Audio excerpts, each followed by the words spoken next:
لازمنا الحمله هذه بتاع التسجيل نحفوا عليها الناس الكل، كل مناظر وكل مساند لدى تونس، ونقولوا له امشي على الاقل سجل لنا 50 ثبتوا بك التليفون، ثبتوا الكل، وبعد نسجلوا كل واحد يسجل 50 ناخب اما ردوا بالنا، ما نسجلوش الجماعه اللي مش يصوتونا، نسجلوا كان الناس اللي هما باش يجيو التصويت.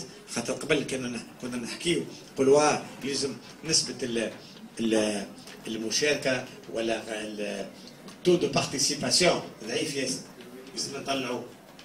باهي قال لك لازمك تطلعوا هذه نسبه المشاركه ولا نسبه التصويت، اما مش تطلعوا هكاك للناس الكل، تطلع كان الجماعه اللي باش ينتخبونا احنا. كان طلع الناس الكل ما بحنا شيء، لازم نطلعوا النسبه اللي الناس باش ينتخبونا احنا. كي تطلع انت النسبه الكل منا ومنا ومنا ومنا ما ربحت حتى شيء، خليك هيك خير تولي وقت.